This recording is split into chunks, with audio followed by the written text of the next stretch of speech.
এই যে গ্রীষ্মের যে সময়টা, এটা কিন্তু মধুমাসের যে বারতা, সেই বারতা এবার আগাম জানান দিচ্ছে। কারণ এখন ফলের গাছ জুড়ে কিন্তু নতুন করে, অন্তত আমের ক্ষেত্রে বলা যায়, নতুন করে কুড়ি এবং সেই তারপর মুকুল তারপরে গুটিয়ে আসতে শুরু করেছে এবং ক্রমান্বয়ে যত সময় পেরোবে তা পরিপক্ক হবে। যদি আবহাওয়া অনুকূলে থাকে তাহলে নিশ্চিতভাবে বলে দেওয়া যায় এবার ভিন্ন রকম সাফল্য অন্তত ফলনের ক্ষেত্রে আম চাষিদের কাছে ধরা দিবে। এই গল্পটা একটু বাড়তি করে আপনাদের জানাতে চাই। এই মুহূর্তে সরাসরি নিয়ে যাচ্ছি চুয়াডাঙ্গায়, যুক্ত হচ্ছেন আমাদের সহকর্মী জিশান আহমেদ। জিশান, শুভ সকাল। একটু এই মধুমাসের আগাম বার্তা জানাবেন আমাদের। শুভ সকাল জিসান।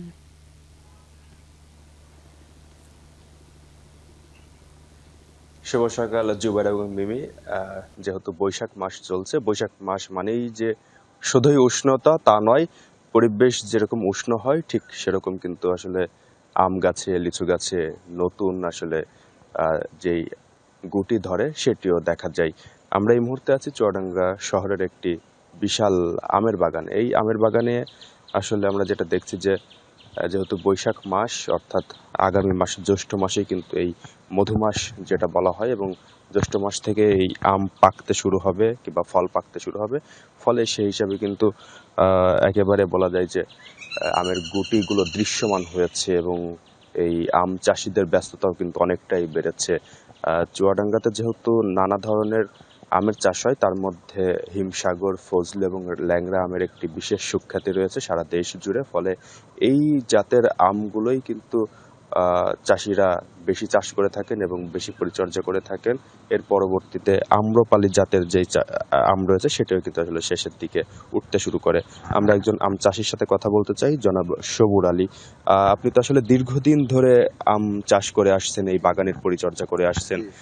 আসলে চুয়াডাঙ্গায় কোন কোন ধরনের আমটা বেশি চলে, আপনার বাগানে কি কি ধরনের আম আছে, একটু যদি গল্পটা বলতেন। আমাদের বাগানে বেশিরভাগ আছে ন্যাংরা, বোম্বাই, হিমসাগর, তারপরে আপনার বাড়িফোর আছে, কাটিমন আছে, রূপালি আছে, ম্যানানা ব্যাঙ্গ আছে, তারপরে আপনার হইলে সূর্যমুখী আছে, তারপরে চ্যাংমাই আছে, বাড়ি হইলে হাড়ি ভাঙা আছে, তারপরে হইলে আপনার আরেকটা আমের নামটা একটু মনে হচ্ছে নতুন জাতের আম এগুলা এসছে।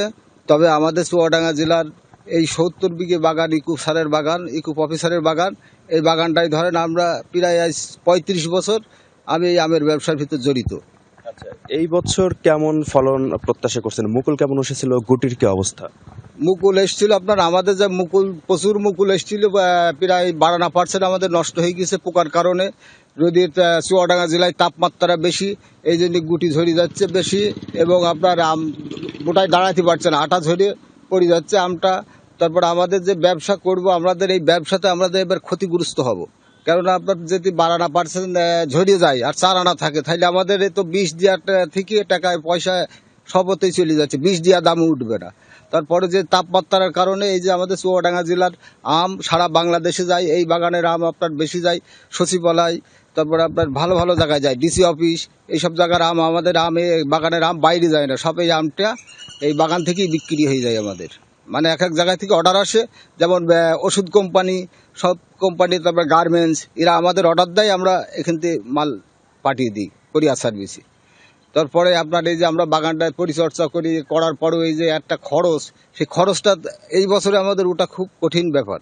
যে তাপমাত্রাটা চুয়াডাঙ্গায় যেরকম হালকা একটা বাতাস বাড়লে, কিছুদিন আগে যেটি আপনার এই হালকা বাতাসে আপনার এই গাছের গুটি সবই নিচে, কিন্তু এখন যেটুকু আছে তাও আপনার পোকাতে মেরে দিচ্ছে। তো পোকা আমরা কোনো রকমই বিষ দিয়ে ঠেকাতে পারছি না।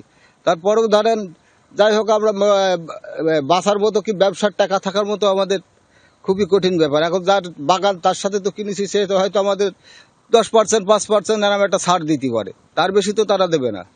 ধন্যবাদ।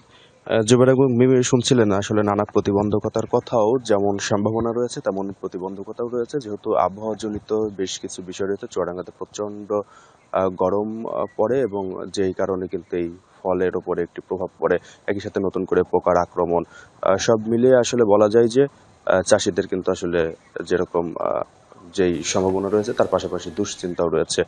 চুয়াডাঙ্গাতে ছোট বড় মিলিয়ে প্রায় 550 আমের বাগান রয়েছে এবং এই আমের বাগানে 2300 হেক্টর জমিতে আম চাষ হয়েছে এবং যা থেকে 34,500 মেট্রিক টন আম উৎপাদনের লক্ষ্যমাত্রা নির্ধারণ করেছে কৃষি বিভাগ।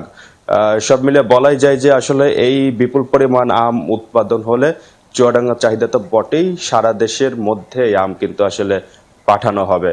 জিশান, জুবাইর এবং অসংখ্য মিমি। ধন্যবাদ।